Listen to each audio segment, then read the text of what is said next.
2025-yilda imtihon bo'ladimi?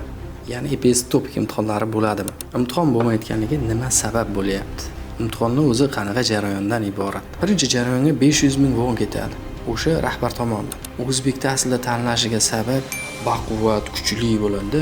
Ish almashtiradiganlar 35% tashkil qilar ekan Koreyada. 23 ta, 24 ta 165 ming deb boshqa. O'zbek aslida tanlashiga sabab baquvvat, kuchli bo'ladi.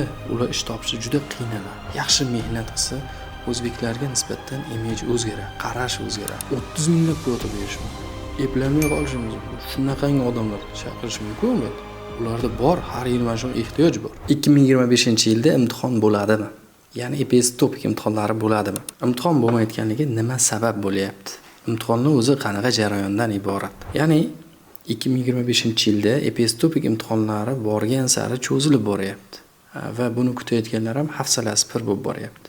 Nima uchun imtihon cho'zilyapti? Sabab shuki, hozirda migratsiyaning bazasida imtihondan o'tgan yili o'tganlar juda ham ko'p va ular ko'pi tanlanmayapti. Mana oxirgi tanlovda 120 ta tanlandi. Aslida bu 1000 ta tanlanardi. Ya'ni bu shunchalik 10 barobarga tushib ketdi. Nima sabab? Ya'ni bu tanlovlar bo'lmayapti. Sabab shuki, aslida ko'pincha mana Koreyada ishlayotganlar bizda migratsiya xodimlarini ayblashadi-da. Ya'ni davlat hukumatlari aybdor deb bilishadi. Lekin aslida ular o'z vazifasini bajaryapti. Aslida Janubiy Koreyada ishlayotgan bizda fuqarolarimizda ayblar ko'proq. Nimaga deganda, u yerda ishlayotganim men o'zim Y9 dan ishlaganman. Y9 dan ishlaganmanda juda ko'p jarayonlarni o'rganganman. Ya'ni ishlash jarayonida yaxshi ishlab, işte ma'lum bir darajasiga kelib, misol 1 yil, 6 oy yoki 2 yil ishlab, ayni ishga o'rganib, o'sha mutaxassis bo'lganda, yonda o'rtoqlari bunga nisbatan ko'proq oylik olsa agar, tasavvur qiling, $2000 oylik olib turibdi. Boshqa joydan keladigan mehmon o'rtog'i $2,5 olyapti-da. Bunga nisbatan qiynalmasdan topyapti o'sha pul.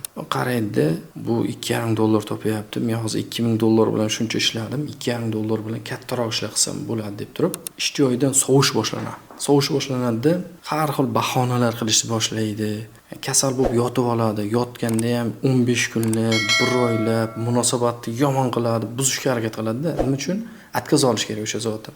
Atkaz olib turib, keyin atkaz olsa, u boshqa zavodga o'tishi mumkin. Va boshqa zavodga o'tganda o'sha zavodga kiradi-da, ya'ni ishlash maqsadi bo'ladi. Atkaz olish jarayonida mana shunaqa bahonalari hafsalasini pir qiladi, ya'ni zavod rahbarini. Chunki bir xodimni olib kelish uchun, mana O'zbekistonda misol tanlovdan bir ishchini tanlab olib kelyapti.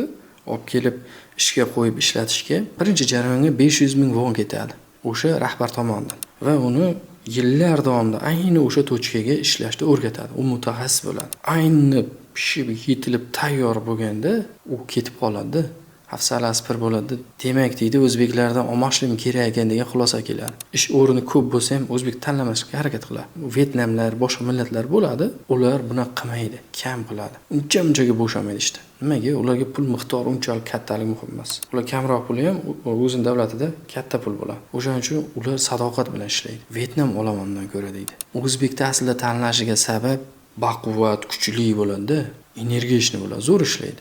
Lekin mana shu tomoni hafsalasini pir qilib qo'yadi. Mana shunaqa ish almashtirishlar, mana hozir oxirgi marta ko'rgan statistikamda birinchi kelib ishlab, ish almashtiradiganlar 35% tashkil qilar ekan Koreyada. Ish almashtiradi mana. Ya'ni bu juda katta miqdor va bu miqdor 35 ta zavod qaytib o'z ishchi olmaydi, ya'ni o'zbek ishchisini olmaydi. Tasavvur qiling, 100 tadan 35 tasi olmaydi. U ish o'rinlari, misol zavodlar kengayib boradi. Kengayib borganda Vyetnamni oladi, Tailandni oladi, boshqani ayni o'zbekda olmaydi. Va o'zbeklar borgan sari kvota qisqarib boradi. Koreyada yildan yilga ish o'rinlari kengayib boradi va doimo kvota oshib boradi. Lekin ayni nima uchun o'zbeklardan tanlanmayapti? Sabab o'zlari, ya'ni Koreyada ishlayotgan fuqarolarimizda o'zlari sabab bo'ladi.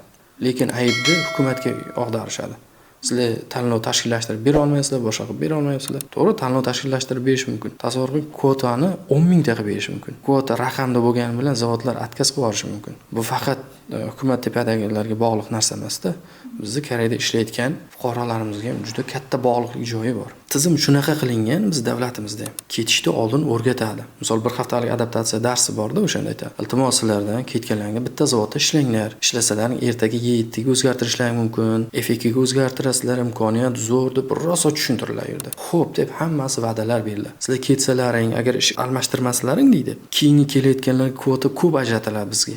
Va ko'p odam yuboramiz. Akang bora, ukang bora deb rosa tushuntirishadi. Lekin ular borgandan keyin fikr o'zgaradi. Boya aytgan jarayon bo'ladi-da. Fikr o'zgaradi. O'zgargandan keyin unutib qo'yadi orqani. Mana biz tomonda O'zbekiston unutadi va akasini, ukasini o'tishiga o'shalar yordam beradi, to'g'ri? Imtihondan o'tadi, tayyorlaydi, boshqa qiladi. Imtihondan o'tadi, lekin tanlanmasligiga mana shunaqa omillar sabab bo'ladi. Menda statistikalar bor, ya'ni 2012-yildan 2016-yilgacha Janubiy Koreya har yiliga 50 mingta ishchi kuchi olgan. 16 ta davlatdan olgan. O'sha payti esimda bor, Pokiston 2010-yillar 13-yillari atkaz bo'lib ketgandi. Pokistondan ishchi kuch kirardi. Nima uchun atkaz bo'ldi deganda, 9 dan nelegallar soni 10% dan oshib ketgandi-da. 10% dan oshsa, o'sha davlatni qayta ko'rib chiqiladi, qayta shartnoma bekor qilinadi. 2012-yildan 2016-yilgacha 50 mingta. 2023-yillarda kvota 110 mingtaga oshgan. 23 ta, 24 ta 165 mingtaga oshgan. Mana Koreyaga doim ishchi kuch kerak. 2025-yilda 130 mingta ishchi kuch kerak deb turib e'lon berilgan. 16 ta davlatdan tanlanadi. Hozir eng ko'p tanlanayotgan davlatlar ichida Vyetnam turadi.